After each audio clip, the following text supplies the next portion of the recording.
Bueno, buenas tardes para todos. Nos volvemos a conectar, digamos, a encontrar para dar comienzo a otro de los bloques de trabajo en nuestro workshop. En este caso, Andrea Liuch que fue quien dirigió el proyecto de nuestro nodo, va a presentar su ponencia, su documento de trabajo sobre pandemia y empresas. Se lo denominó Pandemia y Empresas, Políticas, Mediaciones y Experiencias en La Pampa. Bueno, vamos a controlar el tiempo y luego Virginia Mellado nos va a hacer comentarios de este trabajo. A ver si puedo compartir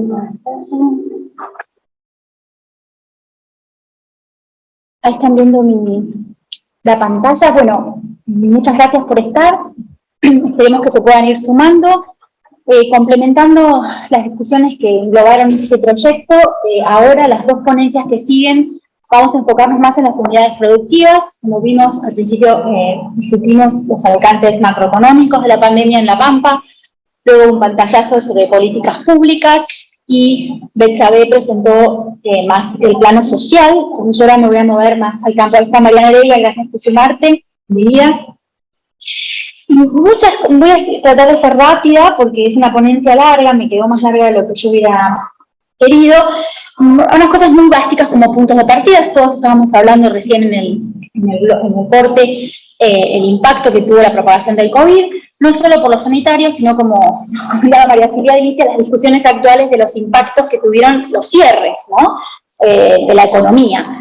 Como esto trajo aparejado, más allá de lo sanitario, las medidas que los gobiernos tomaron para en algún momento contener la difusión de la enfermedad. América Latina y el Caribe y Argentina fueron las regiones más golpeadas a nivel internacional, y en general en todo el mundo se han aplicado distintas medidas para contrarrestar estos efectos negativos, y lo interesante es que cuando empezamos el trabajo no había tanta literatura. Hoy hay un corpus enorme de trabajos que están analizando este fenómeno de diferentes perspectivas. Para Argentina ya se cuentan con algunos indicios. De hecho, un reciente trabajo de Mariana Heredia y Claudia Daniel han planteado ya, como estuvimos discutiendo, la amplitud y la celeridad en la puesta en práctica de estas medidas de tipo paliativas, y que fueron enfocadas tanto para asistir a unidades productivas como a trabajadores formales e informales, ¿no? Y también estos estudios lo que están mostrando es la alta centralización en el diseño. También otros trabajos más en clave comparado plantean que Argentina tuvo una variedad y un alto volumen de políticas destinadas a estos sectores. Y es un poco unas discusiones, Mariana, que tuvimos en el bloque anterior, es qué significa que haya muchas políticas, cómo podemos pasar del volumen a la calidad o a la capacidad de implementación. Creo que el caso de Argentina, a diferencia de otros contextos, es que una situación macro compleja, no solo por un aspecto que ya se mencionó, que es el cambio de autoridades, en algunos casos cambio de signos políticos, en otros no, pero esto fue tanto a nivel nacional, subnacional como municipal, pero eso es un contexto recesivo, un déficit externo de evaluación y también una inflación que se terminó cercana al 50% en el año 2020.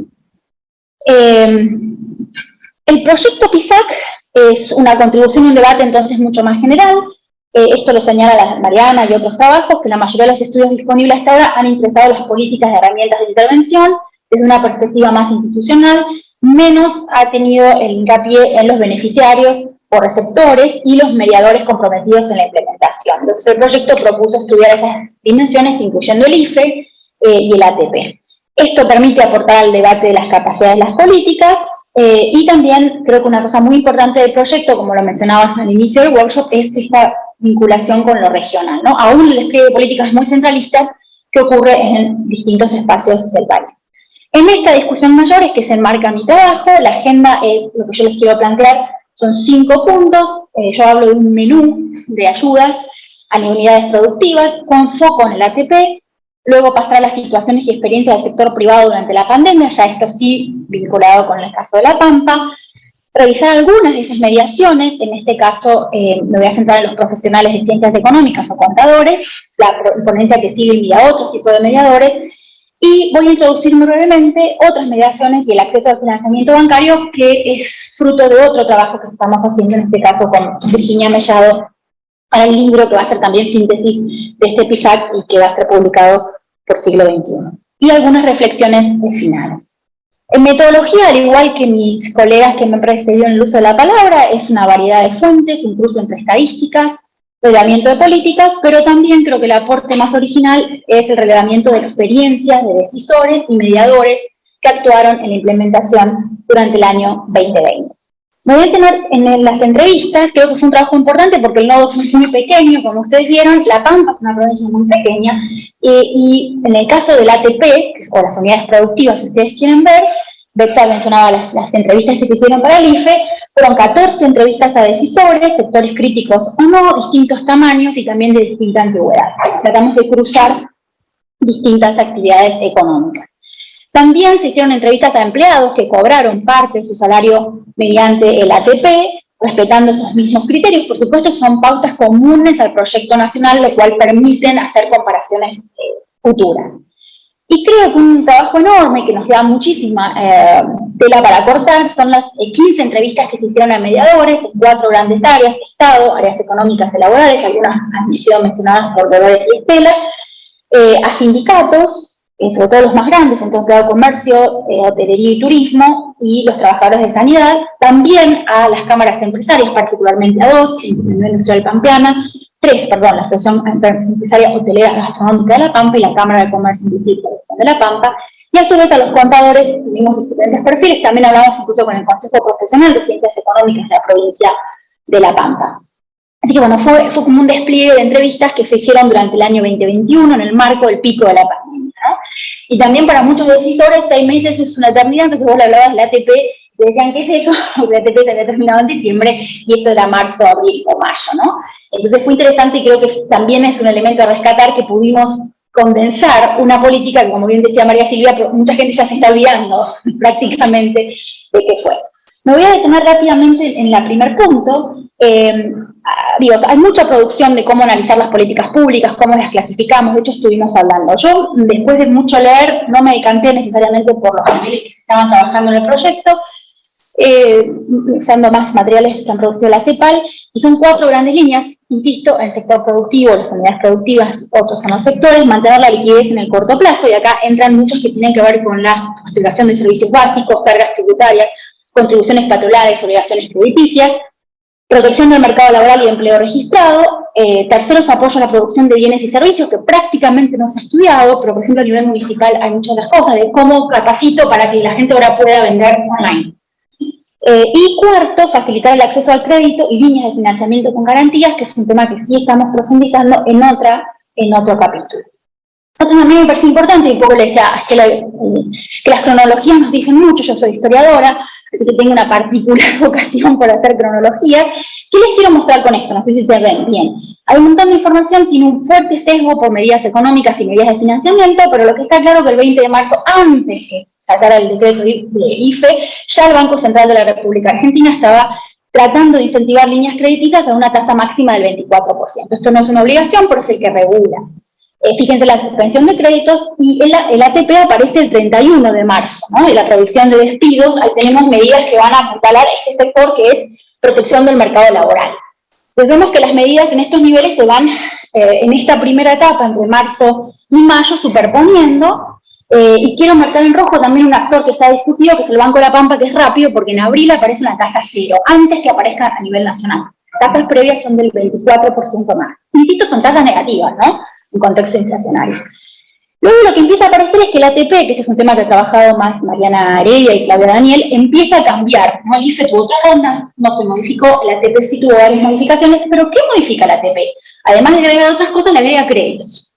Y quiero mostrar la cronología que sigue hasta fin de año, en donde prácticamente lo que va quedando en el menú de opciones son créditos, aún dentro del ATP, y como ven hay una variedad de herramientas, cada una con sus especificidades. Insisto, esto es materia de otro trabajo, pero se los quería mostrar porque mi hipótesis es, o mi gran argumento es que el ATP debe ser visto en complementación, y el propio ATP, al final, vamos a ver incluso con datos cuantitativos, está en esa licuación. Mariana habla de como una especie de, hay una flexibilidad para que viva más tiempo, pero en esa transformación o mecanismos de salida, lo que va adquiriendo son otros rasgos y apuntando hacia otros sectores.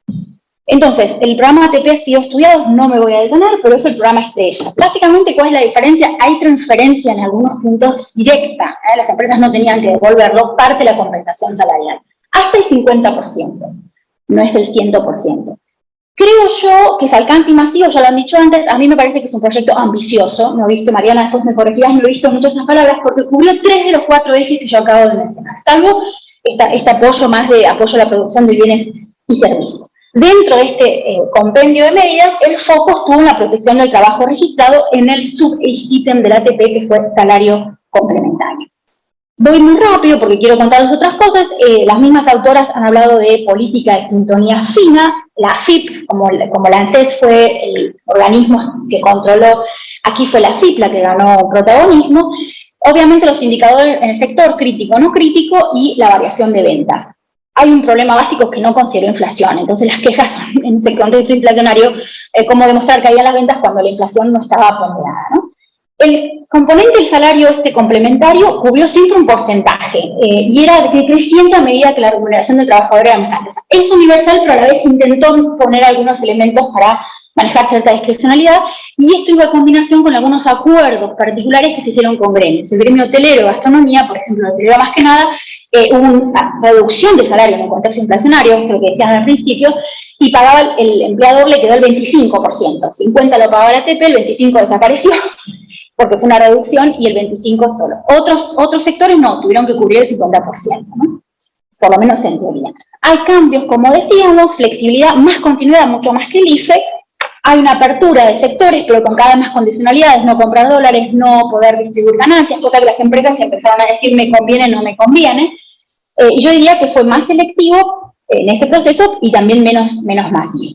Estos son datos muy rápidos sobre la Pampa, son números irrisorios, uno los mira a nivel país, pero básicamente hay un nivel de cobertura decente, pero esto se complementa un poquito con lo que dijimos en la primera, o dijeron en la primera parte, que La Pampa no es de las provincias que más ATP tuvo, de hecho es cuarta por abajo, y como ustedes ven cómo se van licuando la cantidad de empresas, al final son 193, es un porcentaje bajísimo de cobertura ya a las empresas. Entonces hay que tener cuidado que la extensión del tiempo, como decíamos antes, no implica mayor cobertura, que sí fue más importante al inicio. Entonces alguien en el chat. Luego también por rubros y gastronomía, digamos, rubros son clásicos, turismo, gastronomía, menos construcción, y La Pampa, como también dijimos, la importancia del comercio y la industria no aparece. No es que haya poca industria, ojo, yo también al principio lo decía, después estuve releyendo algunas cosas, es que la industria pampeana básicamente está vinculada a las actividades primarias. Entonces, son industrias que rápidamente volvieron a restablecer sus actividades y no pidieron. Bueno, en la ponencia yo me extiendo un poquito más. Además, otras cosas que aparecen interesantes, el 94% en todas las rondas son pymes. De hecho, cuando vos entras nominalmente a ver quién recibió ATP, 2 empresas tienen más de 100 empleados, nada más. El resto tienen muy pocos empleados, y esto también es una diferencial.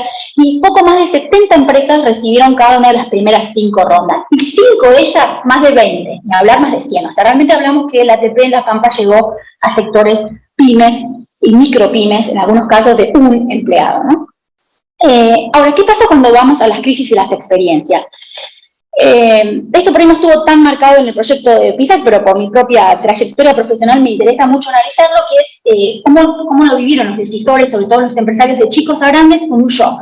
Y es interesante porque acá hablamos mucho de números, pero casi todos hay un absoluto consenso de que esto fue un problema emocional, mucha incertidumbre, mucho trastorno, mucho estrés, mucha locura y una voz que se apaga. Esta entrevista la hizo María Dolores Ginal. En fin, lo que yo encuentro al analizar las trayectorias de las empresas es que por supuesto, una aguda contracción de las actividades económicas. En La Pampa puede haber sido muy ligerado, pero el shock al inicio fue muy fuerte. Las unidades productivas estaban en muy diferentes situaciones y hubo diferentes estrategias. Las que quedaron en actividad, salvo las 2 primeras 3 semanas, hay muchos procesos de reajustes, adaptaciones, aprendizajes, innovaciones. Y dentro de las cerradas, que me parece un caso fantástico, yo en la ponencia escrita hago más énfasis. Por ejemplo, la hotelería. La Pampa sería un caso de un grupo de hoteles que se mantuvo abierto y trabajó a pleno porque se terminó convirtiendo en un receptorio de enfermos o de personas aisladas, y otros completamente cerrados. Entonces hay que tener cuidado también aún dentro de los sectores, porque son realidades muy contrastantes, ¿no? Lo mismo en salud.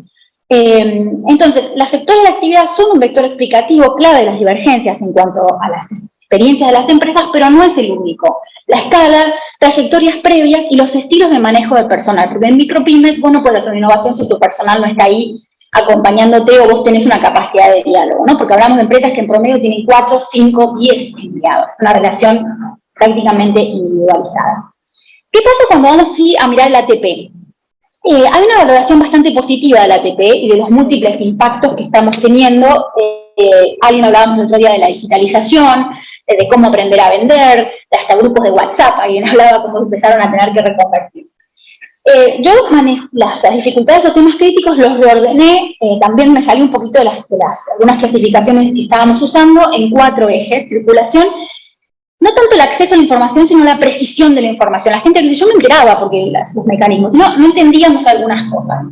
También las empresas y sus recursos técnicos, contables, administrativos. Hay una diferencia enorme si la empresa, no digo que sea tan grande porque muchas no tienen contadores, pero tienen relaciones de largo plazo con los contadores, a las empresas que no tienen.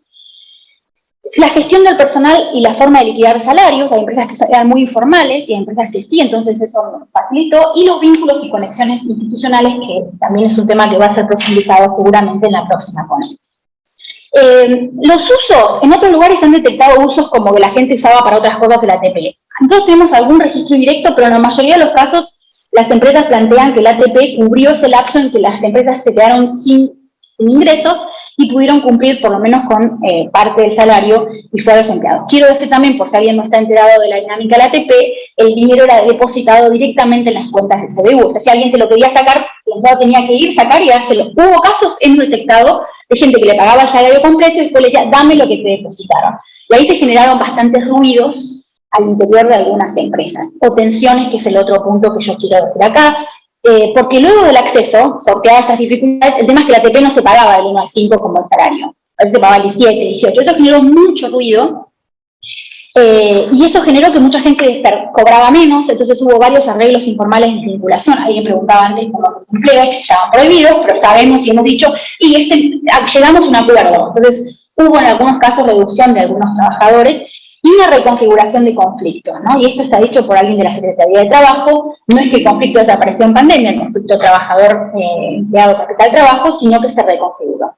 Bueno, esto es el tema de los retrasos, son algunas citas que no tengo tiempo de mencionar. ¿Cuál es la proposición interpretativa que hago después de leer los testimonios? Más que el tamaño o el sector, como decía antes, el grado de ordenamiento y formalización de actividades económicas fue el principal eje explicativo para sortear estas dificultades. Hay micros que son muy ordenadas, o pymes de 2 personas que son ordenadas, y hay otras que no tienen ningún tipo de orden. Entonces, cuantos mayores las capacidades de movilidad de recursos, de tipos materiales, informativos, sociales y de contactos, menores dificultades se visualizaron, ¿no? Tanto en estrategias internas de las empresas como en el acceso a apoyos estatales. El tamaño fue un potenciador, pero no hay una relación absolutamente lineal, ¿no? Y esa es una de las cosas que a mí me parece. Esta es una frase de alguien que nos dijo, mire, me están llamando de Victorita, dice, no tengo para pagar un contador, me sale más caro directamente, entonces no pido la ayuda. Entonces también que exclusiones e inclusiones en función de estas cuestiones. El proyecto también propone trabajar dilemas de justicia y merecimiento identificados en estas políticas, vistos por los beneficiarios, no por los titulares de la política. En general, La Pampa no hubo muchísimas críticas, hay algunas dudas, pero muy contrapuestas. Una de la universalidad del programa, algunas discusiones por los tamaños, los sectores, pero a la par también algunos dicen exclusiones, ¿no? Porque los profesionales quedaron excluidos, que no se querían sentir estos sectores que vos mencionabas, Isabel, entonces dijeron, a mí ninguna política me cubre. Las microempresas no formalizadas, que 10.000 pesos no eran suficientes para pagar sus gastos, y también algunos sectores que plantearon la estacionalidad. Para entender la experiencia del ATP, un punto que, como dijimos, clave es los mediadores. El proyecto, creo que esto es una gran innovación, a mí me encantó trabajar esta parte del proyecto. Dijimos, las que son políticas enlatadas, políticas centralizadas, pero eso no implica que no haya habido espacios de mediación a nivel local y hubo distintas mediaciones. En el caso de los contadores públicos nacionales, no tengo tiempo, pero en la ponencia escrita me voy a detener un poquito más, son los que realmente lidiaron con el programa, son los mediadores absolutos a nivel de la tramitación operativa. De hecho, alguna gente ni tiene ni idea de cómo se liquida el sueldo, nunca en su vida lo hizo un empleador, entonces todo eso recayó en los contadores, ¿no? Esto modificó pautas y dinámicas de su trabajo, y la gran diferencia es que empresas grandes tienen su contador internalizado, otros contrataban y tercerizaban, ¿no? Es interesante ver las estrategias que desplegaron como sector para acceder a interpretar información. Hay muchas críticas a la normativa, son una fuente fantástica para ver qué cosas le critican al Estado y a sus políticas, y al sistema informático de la FIP. Para algunos fue lo peor, para otros nada. En general, lo que yo encuentro es que no hay muchas divergencias entre lo que dicen los contadores de La Pampa, de los de Córdoba, de los de Buenos Aires. O sea, hay una cuestión de cuerpo colegiado muy importante, ¿no? Bueno, acá hay testimonios, fue un antes y un después, cada unidad ATP el mes siguiente era algo diferente, se agregaba algo, todos los meses teníamos que ver cada cosa y estudiarla. O sea, ellos son los que marcan más este ritmo casi alocado. Por una cuestión de tiempo, mi última parte del trabajo es, esto es muy interesante ver las políticas, ver los que acceden al ATP, los que median el ATP, pero que hay más allá del ATP. ¿Por qué? Porque me parece que la clave para poder desglosar algunas de las cuestiones que estuvimos discutiendo son las complementaciones. Entonces, hay múltiples complementaciones que podemos ver. Yo la que voy a proponer muy brevemente es el acceso a financiamiento bancario. No hay mucho tiempo, y esto es parte de otro trabajo, que como dije lo estamos escribiendo ya, corrigiendo con Virginia Mellado, que es sobre a nivel nacional, no es pampeano, pero algunas ideas muy básicas. En todas partes del mundo el sector financiero fue clave, a través del Banco Central o bancos públicos. En Argentina, como les mostré antes del principio, el Banco Central de la República Argentina apalancó líneas por 24%, y fue clave el rol del Ministerio de Desarrollo Productivo, otorgando garantías para MIPYMES y otras que no tenían formalidad. Eso sí fue una inyección importante de plata. Insisto, eso se los cuento en este trabajo. Y hubo todo un debate de la banca pública y privada. De hecho, La Pampa fue la única provincia que les puso un impuesto extra a los bancos privados. Y el gobernador de La Pampa salió a criticar en algunas cosas a los bancos privados. O sea, esto fue un debate público de cómo se comportaron estas dos entidades en el marco de la pandemia. ¿Cuál es la propuesta interpretativa? La pandemia puso a prueba los mandatos de propósito público de algunos bancos, y el caso del Banco de La Pampa es ilustrativo y hasta particular dentro del contexto nacional. Por escala es el 1%, si bien es un banco que tiene indicadores que lo dejan en el 1, 2, 3, 4 a nivel nacional, es muy pequeño. Estamos hablando de un banco que es minúsculo en cuanto a, por ejemplo, cantidad de depósitos. Cercanía, monitoreo y capilaridad. Hablábamos de la cercanía, es un efecto que se dio. Lo que veo es que vos tenés que hacer operativa esa cercanía. La capilaridad es que hay una sucursal del Banco de La Pampa en muchos pueblos, ¿no? Que algunas sucursales no tienen ninguna lógica económica a veces para poder funcionar. Y la línea estrella fue la tasa cero para el pago de sueldos para clientes de La Pampa. Esto fue cero. Entonces el ATP te daba, los primeros meses cuando los negocios estaban cerrados, el ATP te dio el 50 en el mejor de los casos. ¿Y con qué pagabas el otro? Bueno, acá una tasa, es un crédito, pero es tasa cero que además se pagaba a varios meses, ¿no?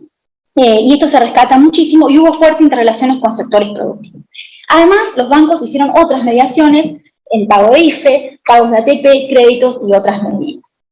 Estas son las líneas de crédito del Banco de La Pampa, hay propias, y eso es importante, esto no es el Estado provincial. El Estado provincial subsidia otras líneas, esto fue, el Estado es el principal capital, el accionista, pero no es, para entenderlo. Y como ven, la tasa de sueldos MIPYMES, tasa cero, fue la línea más preponderante. Y esto sí yo lo estoy haciendo que es cuantificar, porque si no, como vemos antes, de una medida, bueno, ¿cuáles fueron importantes? Hay algunas que realmente no tuvieron prácticamente relevancia.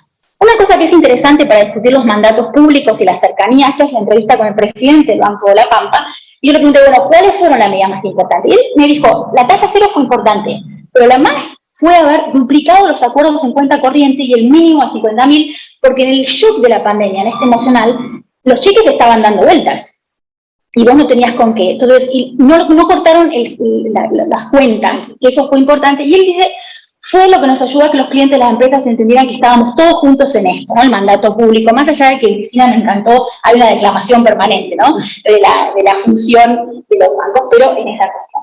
En fin, ahora, de vuelta, no alcanza con el estudio de las medidas. ¿Por qué? Porque la Argentina tiene unos sistemas de menor penetración de crédito en el sistema productivo, por noslomía, por PBI es peor que cualquiera.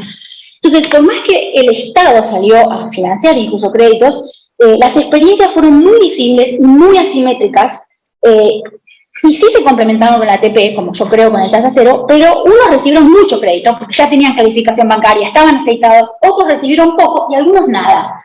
Y la prueba que la entrepelo esta es la subejecución de alguna de las líneas que tengo información del banco.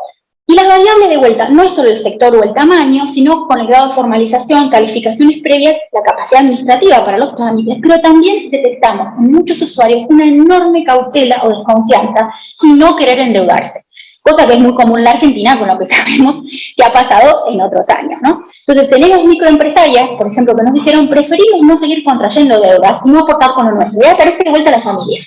Lo que vos decías, los sectores más vulnerables también, esos sectores micro, pymes, o sea, no estamos hablando de una pyme de 20, 30, estamos hablando de empresas muy pequeñas que fueron a ahorrar o sus ahorros o sus familias porque no queremos seguir generando deudas, porque después es difícil afrontarlas, ¿no? En el momento te solucionan un problema, pero después generan otro. Y esto no es un comentario aislado, hay varios testimonios que ratifican esto. Cierro con 3 ideas. ¿Qué aparece cuando uno mira en perspectiva y trata de hacer estas combinaciones? Uno, hay flexibilidad de medidas. El ATP es flexible, a diferencia del IFE. Esto lo trabajado otras colegas. Y las líneas crediticias son más flexibles todavía, y esto ayuda en su continuidad. O sea, hasta diciembre aparecen todo el tiempo lanzándose. Ahora, los impactos fueron tangibles, pero fueron muy asimétricos, y creo que la causa es que no alcanzaron, por supuesto, a contrarrestar factores estructurales que el COVID no hizo más que abusar. Y esto, por ejemplo, es la formalización de las empresas, que tenemos un sistema muy dual, empresas muy ordenadas, competitivas, y empresas que están en esos grises, ¿no? Y así. Después, sobre la gestión de la crisis y las mediaciones, no creo que haya habido muchas particularidades. O sea, La Pampa, la Partitura de La Pampa matizó, pero no condicionó ninguna de las características de los programas.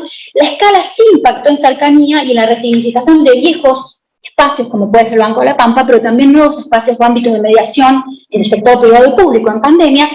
Vos hablabas de urgencias nuevas, y yo creo que la ponencia de ustedes va a demostrar eso, Enzo y Alejandro seguramente.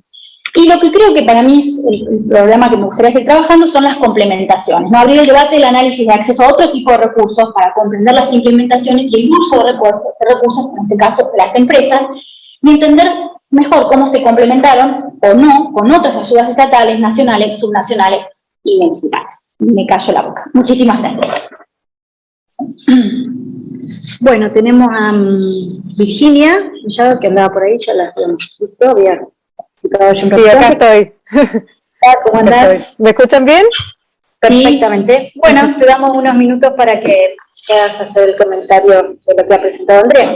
Bueno, muchísimas gracias, en primer lugar, Andrea, por la invitación a participar de este momento de reflexión, que, bueno, siempre es muy gratificante leer los trabajos de Andrea, en este caso de una síntesis de lo que ha sido la investigación, y que realmente, bueno, creo que tiene muchos aciertos, así que, bueno, en ese sentido voy solamente a rescatar algunos puntos que me parecen fundamentales para seguir pensando esto que Mariana nos convocó y que creo que ha sido tan rico, por lo menos en mi caso ha sido sumamente interesante para poder comprender mucho más la estructura productiva del país, la diversidad que tiene la Argentina, ¿no? Porque en definitiva lo que estamos viendo es justamente, bueno, esas asimetrías entre distintos espacios. Y bueno, y por otro lado, seguir haciendo este ejercicio de la comparación, que creo que es justamente uno de los grandes aportes del proyecto, pensar, digamos, esta cuestión en forma comparativa, que justamente aparecen las especificidades de cada uno de los espacios, pero también, bueno, las continuidades y las rupturas, que creo que, y las similitudes y las diferencias que siempre son tan importantes para el análisis de estos procesos. Bueno, en primer lugar, creo que el gran acierto, y que creo que en ese sentido es una perspectiva de la ponencia, del trabajo de Andrea, es pensar este menú de medidas, ¿no? Yo creo que en cierto sentido, bueno, cuando Mariana nos convocó, y en parte cuando empezamos a hacer el trabajo de campo, creo que, bueno, en mi caso particular yo estaba muy focalizada en el ATP, y creo que en definitiva las entrevistas que hicimos en muchos casos fueron al salario complementario, digamos, como la cuestión. Pero en este caso, digamos, es muy esclarecedor que al lado de eso había una serie de medidas muy interesantes, y como sobre todo el tema de los créditos, que creo que aparecieron allí, y justamente una de las virtudes que tiene esto es ver esa cronología, ¿no? Esa cronología y ese marco de políticas en donde justamente se ve que la Argentina actuó muy rápido frente a otros países, y en ese sentido también ya tenemos bastante literatura para ver que justamente la Argentina tuvo, digamos, fue muy reactiva, digamos, frente a la crisis, pero sin embargo, cuando lo miramos desde el punto de vista del PBI, bueno, vemos que esa ayuda, digamos, se quedó corta, pero justamente por una estructura, digamos, económica del país. También me parece que uno de los aciertos del trabajo es, bueno, ver, digamos, desde la concepción de la política, esta idea centralizada, pero a través de las plataformas vemos también que en este caso la FIP, digamos, a diferencia de lo que pasó con el ANSES, digamos, ya tenía una cierta gimnasia en el tema de la digitalización de procesos. En ese sentido, digamos, la experiencia es un poco diferente a lo que pasó con el IFE, pero sin embargo, bueno, siguen habiendo problemas, digamos, en esa centralización y creo que en el caso es muy claro, digamos, el testimonio de todos los contadores en ese sentido, y me parece que Andrea lo marca muy bien, que digamos, en ese sentido no han habido diferencias regionales, todos han actuado como un cuerpo, digamos, en ese sentido, reclamando todos los mismos problemas, ¿no? Porque si todas las entrevistas que hemos hecho justamente a los funcionarios de AFIP muestran que, bueno, que en realidad todo se decidía en Buenos Aires, y a pesar, digamos, que eso no significaba que en las dependencias regionales no hubiera recurso humano, ¿no? Recurso especializado o expertos, digamos, que pudieran trabajar esas cosas, sino lo que se muestra es una decisión, digamos, política de centralizar eso. Creo que también una de las grandes aportes del trabajo de Andrea es obviamente ver estas experiencias personales, esta idea que justamente bien marcaba de que, bueno, hay menos trabajos de la reacción subjetiva frente a este tipo de política, los usos, digamos, que se hacen de estas políticas, que son tan diversos, ¿no? Y que justamente no solamente se pueden pensar por sectores o por ciertas variables, sino también el tema de algunas experiencias propias, como por ejemplo el caso de la formalización. Bueno, y finalmente también, bueno, creo que también otra de las cuestiones centrales es el tema del Banco de la Pampa, que justamente allí hay toda una cuestión para desandar, que es el tema sobre todo de la cronología, ¿no? Porque creo que una de las cuestiones más interesantes es ver que esta línea de tasa cero sale mucho antes que muchas de las ayudas nacionales, así que en ese sentido es muy, muy, muy interesante ver cómo digamos, el mismo organismo de crédito, digamos, se adapta en un tiempo récord para poder solventar esa ayuda. Y bueno, y creo que en ese sentido es súper interesante en relación a otros espacios provinciales que no tienen banco propio, entonces bueno, que tienen que recurrir generalmente al Banco Nación, digamos, como que es la cara visible, digamos, de ese tipo de política crediticia. Bueno, y en ese sentido creo que también es un gran acierto poder mostrar justamente esa diversidad, ¿no? de crédito, que en muchos casos bueno, como veíamos en el trabajo, en el capítulo del siglo XXI, digamos, en muchos casos fueron subutilizadas, ¿no? Como el caso de cultura, por ejemplo, en donde, bueno, justamente esa diversidad hizo que muchas veces no llegara o no fuera del todo utilizada, digamos, por las unidades Bueno, y por último, tengo algunas preguntas, Andrea, que qué sé yo, me gustaría por ahí para seguir pensando. Vos hablas, bueno, el tema del rechazo, ¿no? De la cuestión esta de que, bueno, que hubo en La Pampa una cantidad menos de asistidos que a nivel nacional, y bueno, hemos hablado ya del tema de la importancia de la matriz productiva, ¿no? Del tema del sector primario como muy importante Pero te quería preguntar también sobre, bueno, que en general, digamos, el principal problema vos has marcado ahí es la facturación, el tema del impacto de la inflación, ¿no? Para pedir el ATP, pero quería preguntarte también si habías encontrado algún otro tipo digamos, de razones, y en ese sentido pienso en el capital extranjero, ¿no? En el caso de Mendoza, muchas de las bodegas, digamos, por ejemplo, decidieron no gestionar el tema del ATP porque justamente el tema de la redistribución de utilidades, digamos, fue como una herramienta, un problema, digamos, para este tipo de de empresas de capital extranjero. Entonces quería preguntarte si en el caso de La Pampa vos habías podido percibir eso. Y por otro lado también preguntarte por el tema de la percepción de la inflación, ¿no? Me parece que nuestro trabajo, bueno, apuntaba mucho al tema de bueno, cómo también estos actores económicos percibían el tema de la inflación. Por ejemplo, es extraño, por ejemplo, que mucha de la gente no haya querido endeudarse con una inflación al 50% cuando las tasas eran del 0 al 24, digamos que siempre salían ganando, pero bueno, sin embargo, en las entrevistas que tenemos en muchos casos está ese miedo. Entonces, bueno, ¿cómo, si vos habías percibido alguna manera particular? Porque en general también, otra de las cosas que me llamaron la atención de las entrevistas que hicimos en el Nodo de Mendoza fue que generalmente todos piensan que la inflación es mucho más importante en el sector en el que están que la general.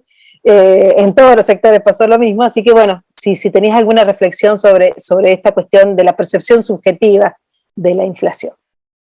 Bueno, eso ahí me quedo y te agradezco muchísimo la posibilidad de poder leer el trabajo, de poder seguir debatiendo sobre estos temas que me interesan enormemente. Gracias, Virginia. Bueno, muchas gracias, Virginia.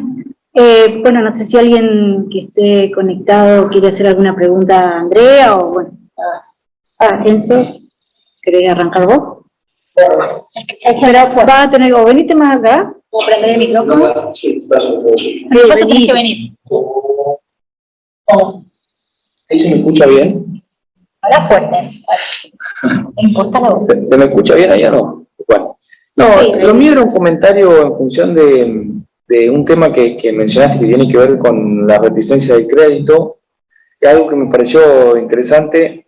Digo, la reticencia del crédito en Argentina, que está ligada a los ritmos de la bancarización también, y ligada también a un conjunto de estudios sobre las distintas brechas que hay, que son estudios sobre la inclusión financiera o la financiarización, dependiendo del ángulo de mirada,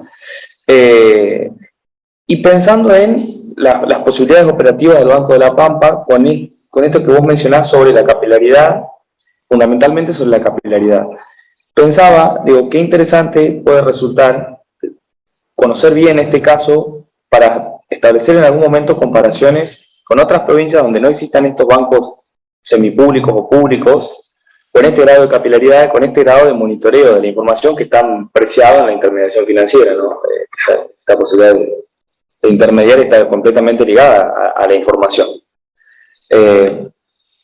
Eso era lo mío, digo, lo importante que es para poder comparar en otras provincias, en otros casos.